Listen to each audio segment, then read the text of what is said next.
கொஞ்சம் சமாதானம்லாம் இல்லைங்க. ஆண்டவர் கொடுக்கின்ற சமாதானம் பூரண சமாதானத்தோடு. அப்போ நம்ம பூரண சமாதானம் நமக்கு கிடைக்கணும்னா, ஃபுல்ஃபில்டு பீஸ் எனக்கு கிடைக்கணும்னா நான் என்ன பண்ணணும் அப்படின்னு பார்க்கும்போது, அவரை நம்பி அவரை உறுதியாய் பிடித்து கொண்டு இருக்க வேண்டும் என்று சொல்லி பார்க்கின்றோம் பிரியமானவர்களே.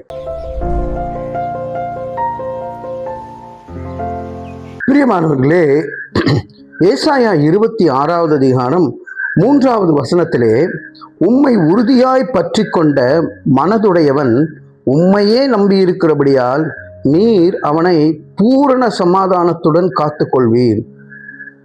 பாருங்க, உண்மையே பற்றி கொண்டிருக்கிறபடினாலே, அதுவும் உறுதியாய் பற்றி கொண்டிருக்கிற மனதுடையவனை, அவன் உங்களையே நம்பி இருக்கிற ஆண்டவரே, அவனை நீ பூரண சமாதானத்தோடு, கொஞ்சம் சமாதானம்லாம் இல்லைங்க, ஆண்டவர் கொடுக்கின்ற சமாதானம் பூரண சமாதானத்தோடு.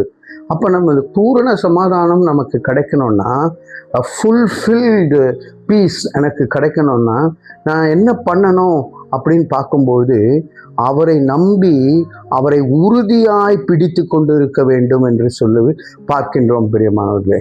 இன்றைக்கு நாம் உறுதியாய் யாரை பிடித்து கொண்டு இருக்கின்றோம்?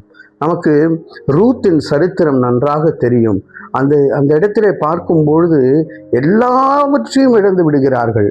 ஆனால் கர்த்தரை உறுதியாய் பற்றி கொண்டபடியினாலே அவர்களுடைய சரித்திரம் வரலாற்றிலே பதிக்க வைக்கப்பட்ட ஒரு சரித்திரமாக இருக்கிறது. அவருடைய சரித்திரம் தாவீதுடைய ஒரு மூதாட்டியாக வரக்கூடிய ஒரு சரித்திரமாக இருக்கிறது. இயேசு ராஜாவின் அந்த வரலாற்றிலே பார்க்கும்பொழுது வம்ச வரலாற்றிலே பெயர் இடம் பெற்றிருக்கிறது.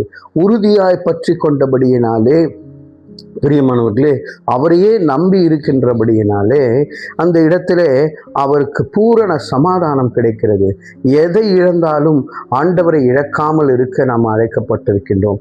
உங்களுக்கு சமாதான குறைச்சல் ஏற்படக்கூடிய காரியம் என்ன இன்றைக்கு? அது குடும்ப சூழ்நிலைகளாக, இல்லை வேலை சூழ்நிலைகளாக, இல்லை சரீர பலவீனங்களினாலே, இல்லை ஒரு சில உறவுகளின் காரணங்களினாலே உங்களுடைய சமாதானத்தை நீங்கள் இழந்து கொண்டு இருக்கிறீர்களா? ஆண்டவர் சொல்லுகின்றார், என்னை உறுதியாய் பிடித்து கொள். இன்றைக்கு உறுதியாய் பிடித்து கொண்டிருக்கும் பொழுது ஆண்டவர் நிச்சயமாக விடுவிப்பார்.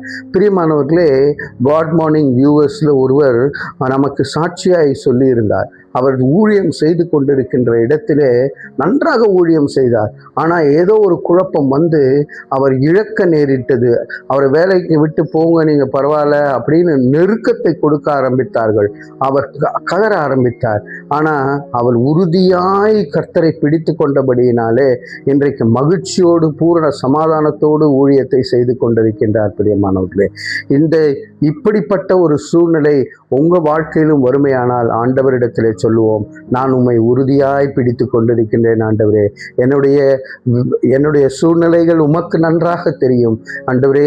எனக்கு சமாதான குறைவு ஏற்படும் பொழுதெல்லாம் ஆண்டவரே, நீர் எனக்கு பூரண சமாதானத்தை கொடுத்து காத்து கொள்ளும்படியாக இயேசுவின் மூலம் நாம் ஜெபித்து ஜெயத்தை பெற்றுக்கொள்வோம். கலைகளை தாழ்த்துவோம். அன்பின் பரலோக பிதாவே, நீர் எங்களுக்கு கர்த்தாவே பூரண சமாதான காரணராய் இருந்து சமாதானத்தை தந்து கர்த்தாவே பாதுகாத்து கொள்ளும்படியாக உம்மை உறுதியாய் நாங்கள் பிடித்து கொள்ள கர்த்தர் எங்களுக்கு உதவி செய்யும்படியாக இயேசுவின் மூலம் ஜெபிக்கிறோம் நல்ல பிதாவே. ஆமேன், ஆமேன்.